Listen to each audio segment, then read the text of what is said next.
ইমাম আবু বকর জাসসাস রাহিমাহুল্লাহ হানাফি মাযহাবের অনেক বড় একজন আলেম ছিলেন, মুহাদ্দিস ও আলেম।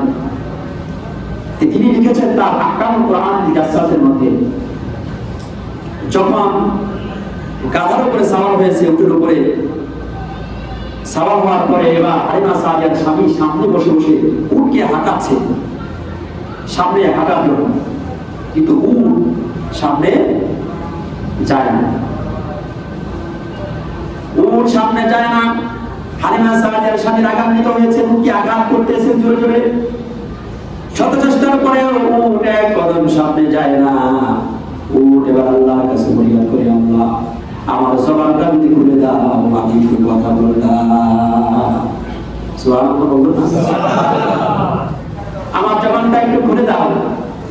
সব কিছু করতে পারেন কে? সঙ্গে সঙ্গে আল্লাহ রাব্বুল আলামিন জবানটা খুলে দিলেন।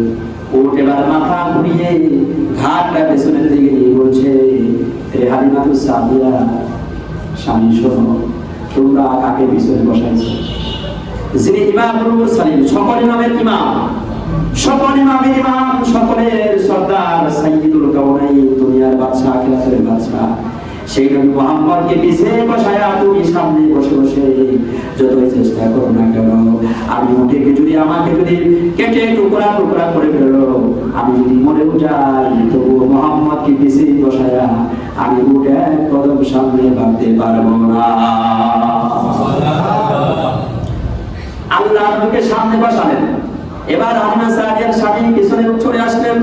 এবার উটের মধ্যে এত শক্তি আল্লাহ দিলেন, যে উটটা অত্যন্ত দুর্বল ছিল, সকল সাথীদের পেছনে পেছনে চলত। এবার সেই উট এবার সকলের আগে আগে চলতে আরম্ভ করলো। সুবহানাল্লাহ। সাথীরা বলছে, হালিমা, এটা কি সেই উট যে উটের গতকাল এসেছিলেন আমাদের সাথে? এত দুর্বল উট এত সবল কেমনে হলো?